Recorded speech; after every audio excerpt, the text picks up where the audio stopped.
इंदौर के भागीरथपुरा इलाके में दूषित पानी से फैल रही बीमारी का कहर थमने का नाम नहीं ले रहा है। इस मामले में अब एक और मौत की संख्या जुड़ गई है, जिसके बाद मृतकों की संख्या बढ़कर 17 हो गई है। मृतक की पहचान धार के शिव बिहार क्षेत्र में रहने वाले रिटायर्ड पुलिसकर्मी ओम प्रकाश शर्मा उम्र 69 वर्ष के रूप में हुई है। परिजनों के अनुसार ओम प्रकाश शर्मा कुछ दिन पहले अपने बेटे से मिलने इंदौर पहुंचे थे। इसी दौरान 29 और 30 दिसंबर के बीच भागीरथपुरा क्षेत्र में चाय नाश्ता करके और वहां का पानी पीने के बाद अचानक उनकी तबीयत बिगड़ गई। उन्हें उल्टी दस्त की शिकायत शुरू हो गई, जो धीरे धीरे गंभीर होती चली गई। हालात बिगड़ने पर 1 जनवरी को उन्हें इंदौर के बॉम्बे हॉस्पिटल में भर्ती कराया गया। बेटे का कहना है कि 2 जनवरी को उनकी स्थिति और नाजुक हो गई, जिसके बाद उन्हें आईसीयू में शिफ्ट किया गया। लगातार बिगड़ती हालात के चलते उन्हें 2 दिनों तक वेंटिलेटर पर रखा गया, लेकिन तमाम प्रयासों के बावजूद रविवार दोपहर करीब 1 बजे उपचार के दौरान उनकी मौत हो गई।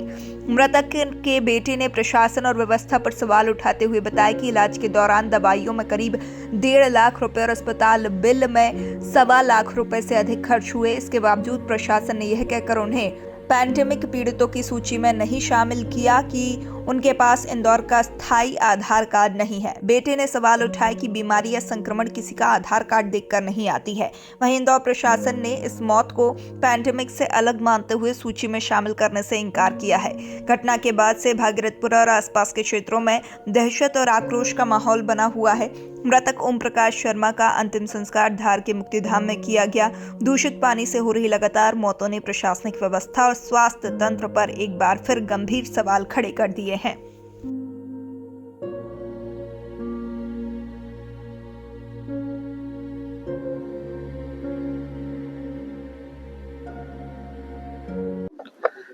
जी, 30-29 से इनको डायरिया स्टार्ट हुआ था और 1 तारीख को हम लोगों ने इन्हें बॉम्बे हॉस्पिटल इंदौर में एडमिट किया था।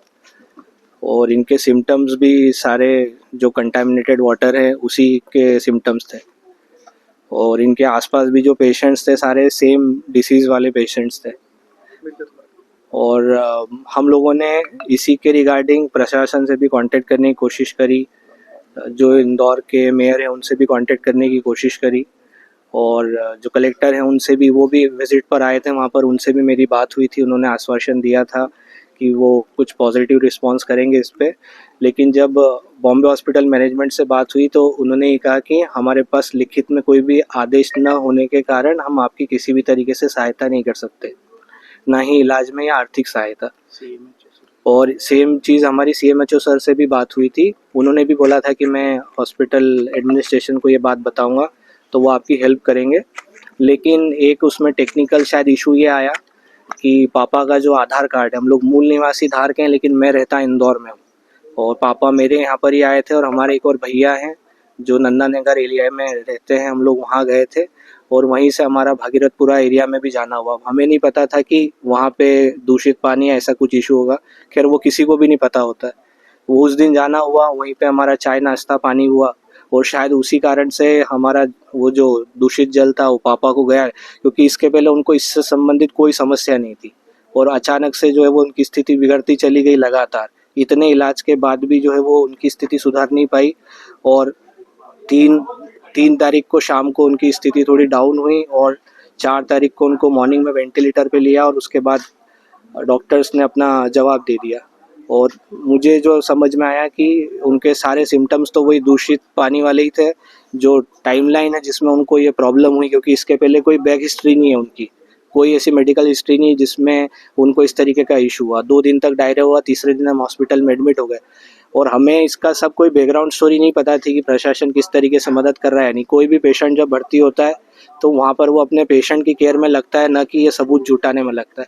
तो उसमें एक बड़ा टेक्निकल फ्लॉ मुझे लग रहा है यही है कि आधार कार्ड यहाँ होने के कारण कोई ये नहीं मानने को तैयार है कि दूषित पानी वहाँ से भी पिया जा सकता है। लेकिन मेरी सिर्फ एक रिक्वेस्ट है, कॉमन सेंस के बेसिस पे, बैक्टीरिया कोई एरिया देख के नहीं आता, बैक्टीरिया आधार कार्ड देख के नहीं आता किसी भी बॉडी पे। वो बैक्टीरिया है, एरिया से आया है, तभी हुआ है और मेडिकली प्रूवन है, डॉक्टर ने लिख के दिया है। उसके बाद भी ये टेक्निकल प्रॉब्लम के कारण, इतने लोगों से संपर्क करने के कारण भी हमारी मदद नहीं हुई। बट मैं अभी भी आशावादी हूँ कि प्रशासन तक ये जब एक बड़ी खामी समझ में आएगी कि हम संक्रामक को सिर्फ एक एरिया से बांध रहे हैं, लेकिन उसमें असल सच्चाई ये है कि अगर कोई उस एरिया में जाके पानी पी ले और वो किसी और एरिया का है, भारत में किसी भी एरिया से हो सकता है, तो भी तो बैक्टीरिया उस पर वैसे ही असर करेगा जैसे बाकी लोगों पे असर कर रहा है। कितनी तारीख के दिन एडमिट किया गया था? 1 तारीख को। एक तारीख को। भागीरथपुरा में क्या रिश्तेदारी थी आपकी, वहाँ पर गए थे? भागीरथपुरा में हम लोग मंदिर दर्शन के लिए गए थे और हमारे भैया रहते हैं नंदा नगर में, वहाँ पे हम 2 दिन के लिए रुके थे। क्या नाम है नंदा नगर में, कहाँ पर रहते हैं, नाम बताना चाहेंगे? हाँ, वह ब्रजेश मुकाती नाम है उनका। नंदा नगर में रहते हैं। जी हाँ। आपका नाम बता दीजिए। गौरव शर्मा।